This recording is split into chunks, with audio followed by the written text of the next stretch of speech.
سید الانبیاء کا کلام اولین ابن رسول اللہ، کلام حضرت عیسیٰ علیہ السلام سے علم رشتی کا کمال ظاہر ہوا ہے، اور کلام سید الانبیاء سے علم نبی کا کمال واضح ہوا۔ حضرت عیسیٰ علیہ السلام جانتے تھے کہ میرا نام لینے والے، میرے ماننے والے مجھے ابن اللہ کہیں گے، اس نے سب سے پہلے یہ اعلان فرمایا کہ میں اللہ تعالیٰ کا بندہ ہوں، اللہ کی اہلیت اور اپنی عبودیت کا تذکرہ فرمایا، اور آئندہ پیدا ہونے والے غلط اعتقاد کو بالکل رد کر دیا، جبکہ حضور صلی اللہ علیہ وسلم نے اپنی رسالت کا اعلان فرمایا، کیونکہ آپ جانتے تھے کہ آپ کی امت میں کوئی بھی آپ کو نہ خدا کہے گا اور نہ خدا کا بیٹا، امت شرک سے دور رہے گی، اور آپ کے بے مثال کمالات دیکھ کر بھی آپ کو رسول ہی کہے گی۔ تو اس زبان نبوت پر لاکھوں سلام جو ولادت کے وقت کلمہ پڑھنے لگی، اللہ کی توحید کی گواہی دینے لگی، اپنی رسالت کا اعلان کرنے لگی، امت کی بخشش کی دعائیں کرنے لگی، ربی حب لی امتی، ربی حب لی امتی، اے اللہ میری امت کو بخش دے، اے اللہ میری امت کو بخش دے۔ ولادت کے وقت ارے وہ ہم ہی تو تھے کہ جن کا ذکر حضور صلی اللہ علیہ وسلم کی زبان اقدس پر آیا، حضور ہمیں ولادت کے وقت بھی نہیں بھولے۔ توجہ چاہوں گا، وہ تو ولادت کے وقت ہمیں نہیں بھولے، ہم ان کی ولادت کس طرح بھول جائیں؟ توجہ چاہوں گا، بڑے بدبخت ہیں وہ لوگ، بدبخت ہیں وہ لوگ جو ایسے پیارے نبی صلی اللہ علیہ وسلم کا میلاد بھول جائیں، جس نے میلاد کے وقت ہمیں نہیں بھلایا۔ وہ بھی بھلا کوئی امتی ہے جو اس محبوب کا میلاد بھلا دے؟ ارے اس کی میلاد پر ہمارا سلام ہو، اس کی ولادت پر ہمارا سلام ہو، اس کی تشریف آوری پر ہمارا سلام ہو، اس کے ظہور قدسی پر ہمارا سلام ہو، اس کی جلوہ گری پر ہمارا سلام ہو۔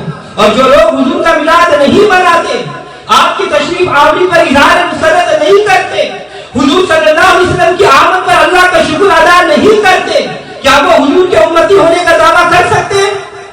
اگر امت مصطفیٰ صلی اللہ علیہ وسلم ہو تو میلاد النبی صلی اللہ علیہ وسلم کو ہر گھڑی یاد رکھو۔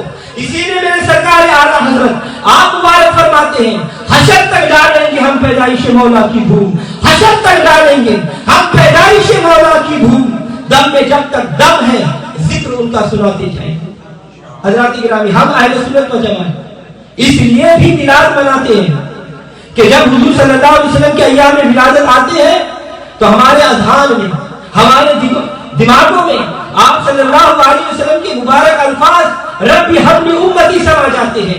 ذرا تصور کریں، ماحول نور علی نور ہے، محبوب خدا کا ظہور ہے، انوار چمک رہے ہیں، انادل چہک رہے ہیں، گلشن مہک رہے ہیں، خوشبو کی لپٹیں اڑ رہی ہیں، ملائکہ صلاۃ و سلام پڑھ رہے ہیں، انبیاء صلاۃ و سلام پڑھ رہے ہیں، حوریں مبارک بازیاں دے رہی ہیں، مکہ کے شجر و حجر وجد میں ہیں، پرندے حالت خوشی میں رقصہ ہیں، ستاروں کی جگمگاہٹ میں اضافہ ہو گیا ہے، فران کی وادیاں جھک رہی ہیں، بقائے مکہ جگمگا رہی ہے، کعبہ سلامی کے سجدے کر رہا ہے، اور اس نورانی ماحول میں حضور صلی اللہ علیہ وسلم جلوہ گر ہوئے، ظہور قدسی ہوا، اور ولادت کے فوراً بعد آپ نے سجدہ کیا، امت کی بخشش کی دعا مانگی۔ جب اللہ نے حضور کے یہ انداز دیکھے، امت سے محبت کی یہ اتوار دیکھے، تو اللہ تبارک و تعالیٰ پکار اٹھا، اے فرشتوں گواہ رہنا، اے فرشتوں گواہ رہنا، میرا حبیب ولادت کے وقت اپنی امت کو نہیں بھولا تو قیامت کے دن کس طرح بھول جائے گا۔ اللہ اکبر۔ پہلے سجدہ پر روز ازل سے درود، پہلے سجدہ پر روز ازل سے درود، یادگار امت پہ لاکھوں سلام۔ اللہ تبارک و تعالی ہم سب کو حضور صلی اللہ علیہ وسلم کی میراث کرنے کی توفیق عطا فرمائے۔